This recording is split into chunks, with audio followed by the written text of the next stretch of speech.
On yesterday's episode of the One Simple Thing podcast, I talked with Todd Henry about developing our authentic voice. It starts with finding who we really are. What's authentic in me? What resonates with me so that I can then share it with the world around me? We talked about that on the last episode, and I'd encourage you, if you missed it, to go back and listen to it. So in this episode, we're going to take the next step. Now that I know who I am, what do I do with that? What's my strategy or vision for how to take what I know and share it with those around me? Well, we're talking that vision with Todd Henry on today's One Simple Thing. It's time to build a better business by building a better you. This is One Simple Thing. Welcome to the show. I'm Dave Kirby. Appreciate you listening today, and hopefully the conversation I'll have just in a second here with Todd Henry will be something that will help you grow. I would encourage you to pick up his book. It's called Louder Than Words, Harness the Power of Your Authentic Voice. And if you go to our website, onesimplethingonline.com, there's a banner ad where you can pick up a copy of his book. You click on it, it'll take you to Amazon. Would highly recommend. Todd is the author of 3 books, the first being The Accidental Creative, which was a groundbreaking business book. Die Empty was his second one. It was named by Amazon as one of the top books of 2013. And then, of course, now the latest one, Louder Than Words, Harness the Power of Your Authentic Voice. Todd Henry, my guest again today on the One Simple Thing podcast. Todd, welcome back. Thanks. It's great to be here. We have been talking based on your book that you just recently released here. It's called Louder Than Words, Harness the Power of Your Authentic Voice. We've been talking about what it means to really get down to what that authentic voice is. And you talk specifically about the 3 elements of our voice engine, the engine that drives us to that authenticity. What are those again? They are identity, which is a deep sense of rootedness in your work. Vision, which is where am I going, or a shaping of your work and an understanding of your audience. And then mastery, which is the ability to become a master of your craft and implement your voice in a way that it will resonate with other people. So we talked on the last episode about the first of those 3, which is identity. And today we want to talk about vision. So identity is kind of who I am, and vision is where am I going. Would that be right? That's correct, yes. So do you find that a lot of people want to jump right into the vision stage? I'm just thinking about myself, and it's like, okay, so I get these ideas of things I want to do, but often we get ahead of ourselves and we jump into here's what I want to do for the world instead of really getting rooted in who I am first. We do. And you know, that's one of the challenging things about this entire process is that it really is not a sequential thing, identity, vision, and mastery. It's the kind of thing where we often do jump in right in the middle of something. And then we realize, oh, I'm learning about myself and what I care about and who I am as I act, as I shape a vision. My vision's informed by my understanding of who I am, but also by my skill set and what I'm already good at, right?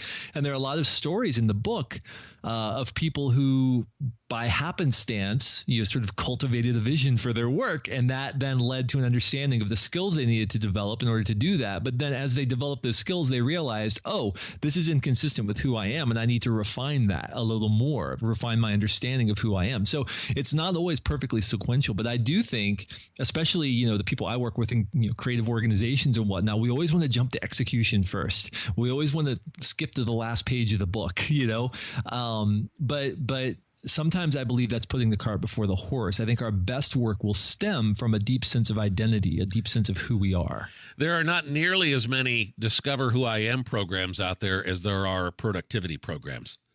Well, that's very true. And the reality is that we can end up becoming very, very efficient and very productive at the wrong things. And think, by the way, that we're doing good along the way. We get to the end and we realize we've been very efficient, but very ineffective as it relates to accomplishing or enacting what it is that we care about. So let's get into the process of developing a vision. We've already taken the first step, and it's nonlinear. You're talking about the fact that, throughout time, as we develop vision, we may want to go back and kind of revisit the identity and make sure we're still tracking. But what's the first step here in kind of developing our vision? Well, one very simple early thing that we can do is to develop your intended audience, and understand who it is you're trying to reach. One of the things I was surprised to find in my research is how many artists and writers and songwriters and other people who are creating works of art are creating for other people as they're creating. And this is very interesting to me. I never had really thought this would be the case, but it is. A couple of examples. Stephen King talks about writing for his intended audience. And his intended audience isn't, his intentional reader, I think, or his intended reader is what he calls his wife. His wife is actually his intended reader, but he writes his books for that person. I have, by the way, written each of my books, The Accidental Creative, Die Empty, and Now Louder Than Words, for one specific person. Not the same person in each case, but it was one specific person that I wrote to. And I wrote as if that person was sitting across the desk from me and I was speaking to that person. And it's funny, Dave, how many people, when they read my books, they say, I felt like you were writing just to me. I felt like this book was written for me. And my response typically is, well, it wasn't written for you necessarily, but the reason you probably feel that is because I was writing to a specific person. And so in each case, I was thinking, how would this person respond to the way that I'm making this argument? You know, how would they respond to this line of thought? How would they respond to this language even? And so for anyone who makes something, defining that intended audience, being very specific, very precise about it is an important part of creating consonant work that is internally consistent, work that harmonizes within itself.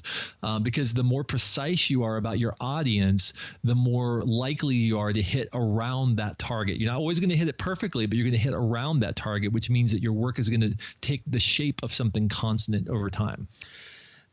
That's a little scary for somebody who's creating content, especially because, you think about it, in your case, okay, so I'm writing a book and obviously you want to sell books. So the natural tendency would be to make it as broadly appealing as possible. So you have the chance of selling more books to more people, but it actually works in reverse, doesn't it? It does. And that's the funny thing about this is that the more you try to reach everyone, the more you reach no one because your message isn't precise. It doesn't cut. It's not indicting. You're not making decisions with your work. That word decide comes from the root word that means to cut off. And part of the role of the artist, Dave, is to make decisions in the face of uncertainty. And if you don't make decisions, it's not art. You're not making choices. It's not art. So that's part of the role of the artist is to make those decisions, which means understanding you have to have some framework. You have to have some target that you're shooting at. And the more precise that target, the more likely then you're going to be able to hit it. When you need to. So we talked a few minutes ago about the fact that identity is kind of who I am. And vision is where am I going? But I think probably a second question based on what you've just told me is who are they, right? So that's part of the vision is who are they? So then we move into where am I going and how do we begin down that path of figuring out what strategies we want to implement?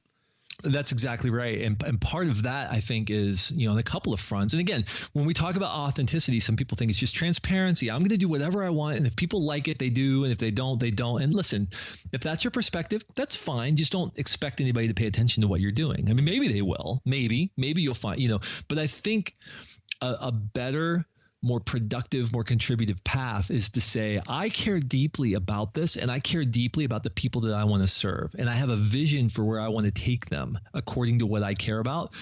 I'm going to figure out how I can take what it is I care about and shape it. I care enough about them that I'm going to shape it so that it will overlap with what they care about so that they can see my point of view and they can move with me. I mean, look at the presidential campaign right now in the United States, right? You have all these people who are essentially positioning themselves against something. Very few of them are actually stepping up and saying, here's what I am for. Maybe they'll say, here's what I did, but nobody's saying, here's what I'm for. Here's where I'm leading. Here's where we're going. Instead, they're positioning against something else. What's interesting to me, and by the way, saying this is in no way any form or fashion of endorsement of any political candidate, believe me, right?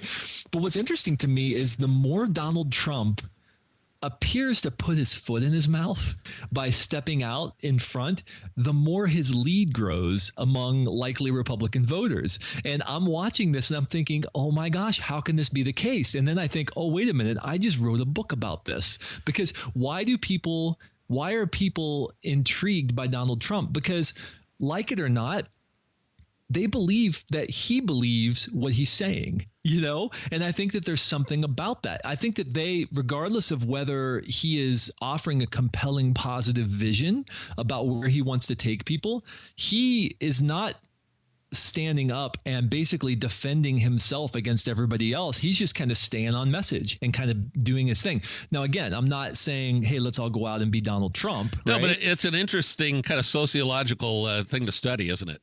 It certainly is. And frankly, I think that part of that is he is overlapping with the audience's concerns, at least the audience that, is responding to him. He's overlapping with their concerns, and he's not doing it perfectly, and he's even doing it offensively in some cases. But I think that that's a great illustration of communicating in a way that you're overlapping with what your audience cares about to the extent that they begin to resonate with your message. I don't understand it necessarily, but I can kind of see this dynamic at work.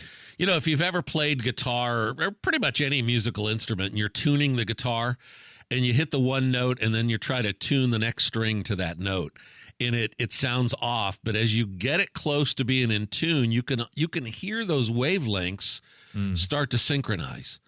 Right, absolutely. You can actually hear the one as they begin to synchronize. That's kind of what you're talking about here, is developing a strategy so that my identity starts to synchronize with the identity of my audience.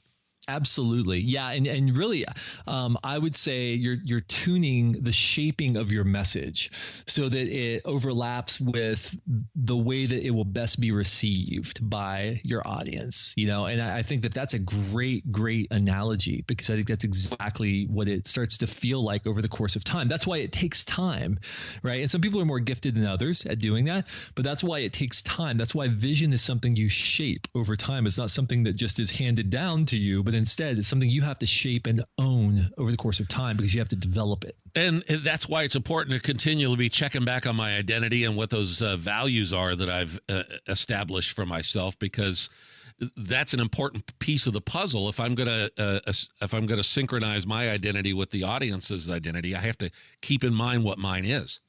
Agree completely. Yeah. So that's why all three of these things flow into one another, right? Yeah. Identity, vision, mastery. That's why all of them are important. You can't take identity out of the equation, or it's going to feel like manipulation. You're just trying to craft something to connect. You can't take vision out, or it's going to feel self-serving. You can't take mastery out, because then you won't be compelling, because then you won't be credible. You have to have mastery if you want to be credible. So all three of these have to be present. And I know from going through your book that you get into a whole lot more detail about these things. So I would recommend, and I'll tell everybody how to get your book in a second. So as we near the end of this program, what can we do, our one simple thing that we can put into action today to start defining our vision? So one thing I would encourage people to do is think about a project that you're doing right now, something you're building, something you're making, something your team's working on. I want you to define an intended audience for that project, and not a demographic, not a psychographic, but I want you to think of one person. Think of one specific person that you're shaping and you're crafting that project for. It will help you become more precise and more consonant in how you do your work.